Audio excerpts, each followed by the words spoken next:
أشهد أن لا إله إلا الله وحده لا شريك له وأشهد أن محمدا عبده ورسوله أما بعد فأعوذ بالله من الشيطان الرجيم بسم الله الرحمن الرحيم அன்பார்ந்த சகோதரர்களே, அஸ்ஸலாமு அலைக்கும் வரஹ்மத்துல்லாஹி வபரகாத்துஹு.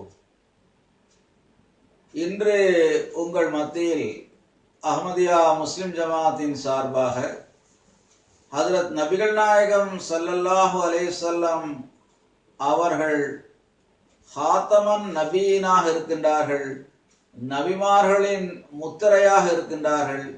எனவே அவர்களுக்கு பிறகு எந்த வகையான நபியும் வர முடியாது என்ற கருத்தை உடையவர்களுக்கு அதன் உண்மை நிலை, அதாவது ஹாத்தமன் நபியின் என்ற சொற்றொடரின் உண்மை நிலையை விளக்குவதற்காக ஒரு சில கருத்துக்களை உங்களோடு பகிர்ந்து கொள்ள ஆசைப்படுகின்றேன். அன்பார்ந்த சகோதரர்களே, கொள்கை அளவில் பார்க்கும்போது அஹ்மதியா முஸ்லிம் ஜமாத்திற்கும் ஏனைய முஸ்லிம் பிரிவுகளுக்கிடையிலும் எந்த கருத்து வேறுபாடும் இல்லை என்பது பொதுவான ஒரு உண்மையாகும்.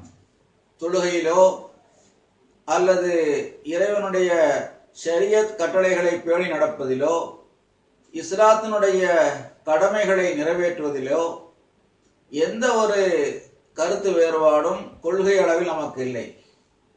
நம்முடைய கலிமா லா இலாஹ இல்லல்லாஹ் முஹம்மது ரசூலுல்லாஹ், அல்லாஹ்வை தவிர வணக்கத்திற்குரியவன் வேறு யாரும் இல்லை, முஹம்மது ஸல்லல்லாஹு அலைஹி வஸல்லம் அவர்கள் அவனுடைய தூதராக இருப்பார்கள் என்பதுதான் நம்முடைய கலிமாவாக இருக்கின்றது. அப்படியானால் அஹ்மதியா முஸ்லிம் ஜமாத்திற்கும் மற்ற பிரிவுகளுக்கிடையிலும் அப்படி என்ன மிகப்பெரிய வேறுபாடு இருக்கிறது என்ற கேள்வி இயல்பாகவே உங்களுடைய உள்ளத்தில் எழலாம். எனவே நான் உங்களுடைய சிந்தனைக்காக ஒரு சில கருத்துக்களை முதலில் வைக்கின்றேன். ஹஜ்ரத் நபிகள் நாயகம் ஸல்லல்லாஹு அலைஹி வஸல்லம் அவர்கள் காலத்தின் அடிப்படையில் இறுதியாக தோன்றிய தூதராக இருக்கின்றார்கள். அவர்களுக்கு பிறகு எவரும் இந்த உம்மத்தில் நபியாக வர முடியாது என்ற கொள்கையை உடையவர்கள். அந்த கொள்கையில் எந்த அளவு அவர்கள் உறுதியாக இருக்கின்றார்கள், அவர்களுடைய கருத்து எந்த அளவு அவர்கள் கூறுகின்ற கருத்துகளுக்கு மாறுபட்டு இருக்கின்றது என்பதை நான் முதலில் உங்களுக்கு தெளிவுபடுத்த விரும்புகின்றேன். அன்பார்ந்த சகோதரர்களே, ஒரு நபியினுடைய தேவை இன்றும் இருக்கின்றது என்பதை நாம் இருவருமே, அதாவது அஹ்மதியா முஸ்லிம் ஜமாத்தாக இருந்தாலும் சரி, ஏனைய பிரிவுகளாக இருந்தாலும் சரி, ஒரு நபியினுடைய தேவை நிச்சயமாக உணர்கின்றோம், அதை ஒப்புக்கொள்கின்றோம். ஏனென்றால் இன்றும் முஸ்லிம்கள் மத்தியில் பிற்காலத்தில் இந்த உம்மத்தை சீர்திருத்துவதற்காகவும் இஸ்லாத்தினுடைய மறுமலர்ச்சிக்காகவும் ஹஜ்ரத் ஈசா அலைஹிஸ்ஸலாம் அவர்கள் தோன்றுவார்கள். அவர்கள் தோன்றி இந்த உம்மத்தில் சீர்திருத்தத்தை ஏற்படுத்துவார்கள். அவர்கள் இந்த உம்மத்தை சார்ந்த ஒரு நபியாக வருவார்கள் என்பதில் நமக்கும் ஏனைய முஸ்லிம்களுக்கு இடையிலும் எந்த ஒரு கருத்து வேறுபாடும் இல்லை. எனவே நான் மீண்டும் கூறுகின்றேன், நபியினுடைய தேவையை நாம் இருவருமே உணர்ந்திருக்கின்றோம். ஒரு நபி இக்காலத்தில் வர வேண்டியது அவசியமானதாகும் என்பதை நாம் இருவருமே ஒப்புக்கொள்கின்றோம். அவ்வாறு இருக்க ஹாத்தமன் நபியின் என்பது காலத்தின் அடிப்படையில் ஹஜ்ரத் நபிகள் நாயகம் ஸல்லல்லாஹு அலைஹி வஸல்லம் அவர்கள்தான் இறுதி நபி என்றால், பிறகு காலத்தின் அடிப்படையில் பார்க்கும் போதும் ஹஜ்ரத் நபிகள் நாயகம் ஸல்லல்லாஹு அலைஹி வஸல்லம் அவர்களுக்கு பிறகு ஹஜ்ரத் ஈசா அலைஹிஸ்ஸலாம் அவர்களுடைய வருகை மீண்டும் நிகழும் என்பதை முஸ்லிமில் உள்ள அனைத்து பிரிவுகளும் ஒப்புக்கொள்கின்றன. அவர் நபியாக வருவார் என்பதையும் அவர்களால் மறுக்க முடியாது. ஏனென்றால் திருக்குர்ஆனில் எங்கெல்லாம் ஹஜ்ரத் ஈசா அலைஹிஸ்ஸலாம் அவர்களை பற்றி அல்லாஹ் நபி என்று கூறுகின்றானோ அத்தனை வசனங்களையும் அவர்கள் மறுக்க வேண்டிய சூழ்நிலை ஏற்படும். எப்போது அவர்கள் இனி நபியாக வரமாட்டார் என்று அவர்கள் கூறினால், பிறகு திருக்குர்ஆனுடைய அத்தனை வசனங்களிலும் எங்கெல்லாம் அவர்களை பற்றி நபி என்று கூறப்பட்டிருக்கின்றதோ அந்த அத்தனை வசனங்களையும் அவர்கள் மறுக்க வேண்டிய நிலை ஏற்படும். எனவே அவர் அல்லாஹ்வின் நபியாக இருக்கின்றார் என்ற கருத்தை ஒருபோதும் அவர்களால் மறுக்க முடியாது. எனவே ஒரு நபியினுடைய வருகையை பொறுத்தவரையில் நிச்சயமாக ஒருவர் தோன்றுவார் என்பதில் எந்த கருத்து வேறுபாடும் நமக்கிடையில் இல்லை. வரக்கூடிய அந்த நபர் நபியாக இருப்பார் என்று நாம் சொல்லவில்லை. திருக்குர்ஆன் அவர்களை பற்றி நபி என்று கூறுகிறது. ஹஜ்ரத் நபிகள் நாயகம் ஸல்லல்லாஹு அலைஹி வஸல்லம் அவர்கள் வர இருக்கின்ற ஈசா அலைஹிஸ்ஸலாம் அவர்களை பற்றி நபியுல்லாஹ் நபியுல்லாஹ் நபியுல்லாஹ் நபியுல்லாஹ், அவர் அல்லாஹ்வின் நபியாக இருப்பார் என்று 4 முறை முஸ்லிம் என்ற ஹதீஸ் நூலில் பாபு ஸிக்ரு தஜ்ஜாலில் மிக தெளிவாக குறிப்பிடுகின்றார்கள். எனவே பெருமானார் ஸல்லல்லாஹு அலைஹி வஸல்லம் அவர்கள் ஒருவரை நபி என்று கூறும்போது அவர் நபியாக வரமாட்டார் என்று கூறக்கூடிய உரிமை எவருக்குமே இல்லை. இப்போது நாம் மாறுபடுகின்ற கருத்து என்னவென்றால், இவர்கள் ஒரு புது நபியை உருவாக்கி இருக்கின்றார்கள் என்று அவர்கள் கூறுகின்ற கூற்றாகும். நாங்கள் கூறுவது பழைய நபி வரலாம் என்றுதான் கூறுகின்றோம். ஆனால் இவர்களோ இந்த உம்மத்திலிருந்து ஒரு புதிய நபியை உருவாக்குகின்றார்கள் என்ற கருத்தை அவர்கள் கூறுகின்றார்கள். இந்த கருத்தும் எந்த அளவு சரியானது என்பதை மிகவும் மனசாட்சியோடு சிந்திப்பவர்களுக்கு, அறிவுபூர்வமாக சிந்திக்கின்றவர்களுக்கு இது எத்தகைய ஒரு தவறான கருத்து என்பதும் புரிந்துவிடும். உதாரணமாக நான் கூறுகின்றேன், ஹஜ்ரத் ஈசா அலைஹிஸ்ஸலாம் அவர்கள் தொடர்பாக ஒரு பழைய நபிதானே, அவர் வரலாம் என்று கூறுகின்றார். அவர்களை பற்றி திருக்குர்ஆனில் ரசூலன் இலா பனி இஸ்ராயில், இஸ்ரவேலருக்காக அனுப்பப்பட்ட தூதர் என்று அல்லாஹ் தெளிவாக பதிவு செய்திருக்கின்றான். அவர்களும் நான் இஸ்ரவேல் சமுதாயத்திற்காகவே அனுப்பப்பட்டிருக்கின்றேன் என்று கூறுகின்றார்கள்.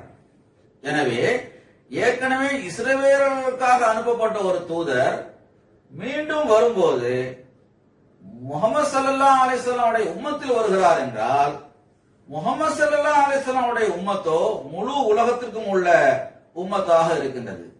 எனவே அவரும் முழு உலகிற்கும் தூதராகத்தான் வர முடியும். அப்படியானால் அவர் மீண்டும் வரும்போது திருக்குர்ஆனில் அவரை பற்றி ரசூலன் இலா பனி இஸ்ராயில், இஸ்ரவேலருக்காக அனுப்பப்பட்ட தூதர் என்ற வசனம் இருக்கும். ஆனால் அவரோ முழு உலகிற்கும் தூதராக வருகின்றார். ஒரு வகையில் பார்க்கும்போது ஹஜ்ரத் நபிகள் நாயகம் ஸல்லல்லாஹு அலைஹி வஸல்லம் அவர்களுடைய அந்தஸ்திற்கு சம அந்தஸ்தில் ஹஜ்ரத் ஈசா அலைஹிஸ்ஸலாம் அவர்களை கொண்டு செல்கின்ற செயலாக இது இருக்கின்றது.